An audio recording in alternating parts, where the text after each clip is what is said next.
Primary Survey, ABCD. Airway A. Assessment. Start by checking if the airway is clear. Look for any obstructions like blood, vomit, or foreign objects. Listen for abnormal sounds like stridor or gurgling, which can indicate a problem.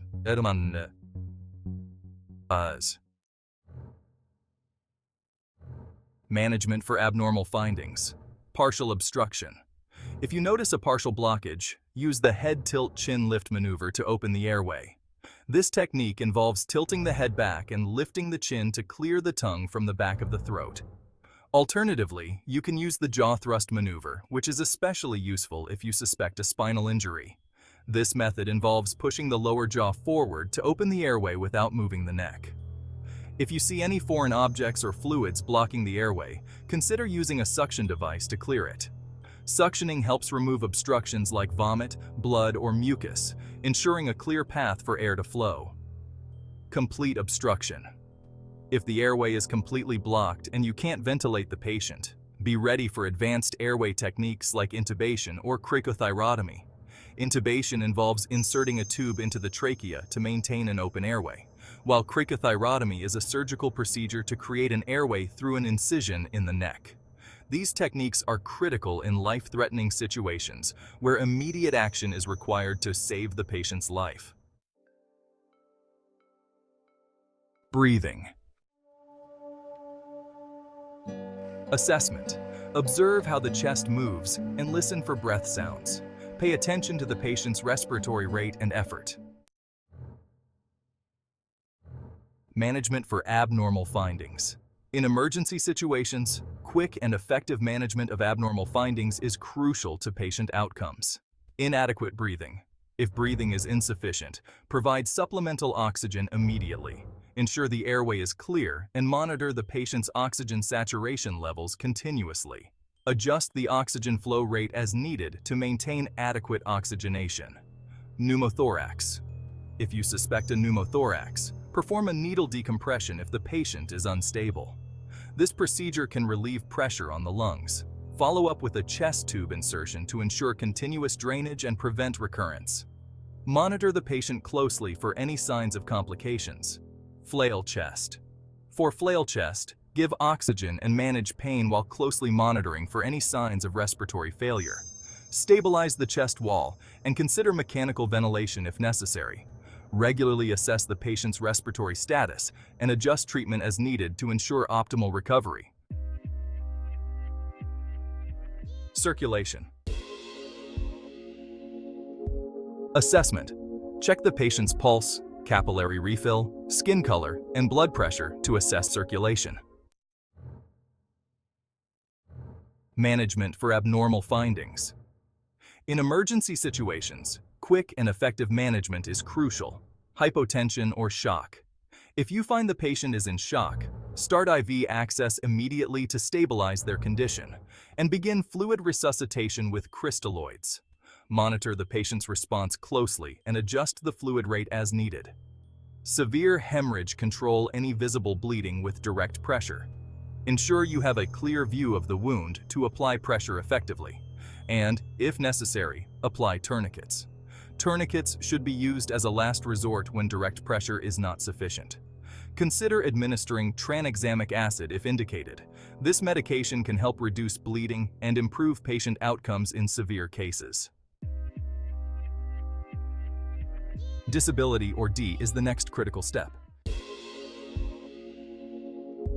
Assessment.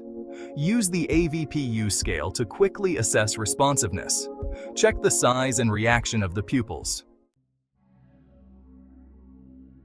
Management for abnormal findings. Altered consciousness. If the patient is less responsive, ensure the airway is protected and look for signs of possible brain injury. Monitor their condition closely. Pupil abnormalities. If pupils react abnormally, assess for neurological injury and consult neurosurgery if needed. Exposure E. Assessment. Fully expose the patient to identify all injuries while being mindful to prevent hypothermia. Management for abnormal findings. Hypothermia. If the patient is hypothermic, warm them with blankets or forced air warming systems and keep a close eye on their body temperature. All right, let's move on to the secondary survey, also known as sample. Now, let's talk about signs and symptoms, or simply the S in sample. In this step, it's crucial to document any visible injuries and ask the patient about their symptoms, including their pain levels and locations. Management for abnormal findings. Significant pain? Provide appropriate pain relief and consider imaging to check for fractures or internal injuries. Allergies. Let's talk about allergies. Assessment.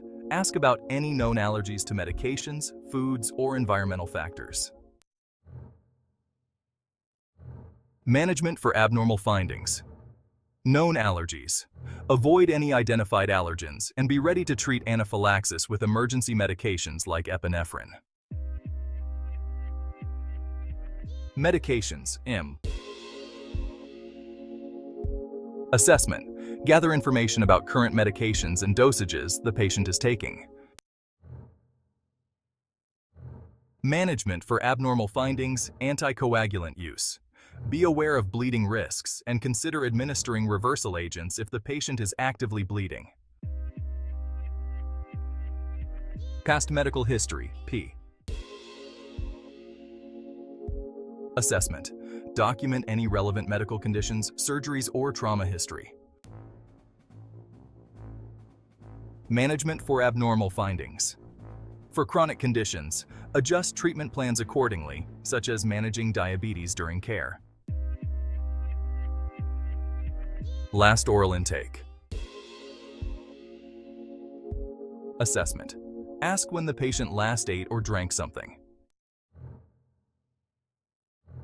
Management for abnormal findings. Recent intake. If surgery is needed, prepare for fasting protocols and assess the risk of aspiration if the patient is unstable. Events leading up to the incident, E. Assessment. Collect detailed information on how the injury occurred. Management for abnormal findings. Mechanism of injury. Tailor further diagnostic studies based on the mechanism of injury. For example, high-energy trauma might require comprehensive imaging. For those interested in delving deeper into trauma assessment and management, we recommend consulting authoritative sources. The American College of Surgeons Advanced Trauma Life Support, ATLS, Student Course Manual, 10th edition, 2021, provides comprehensive guidelines and protocols. Additionally, Trauma Assessment and Management, a Practical Guide by McKee, 2022, offers practical insights and detailed explanations for healthcare professionals. These resources are invaluable for expanding your knowledge and enhancing your skills in trauma care.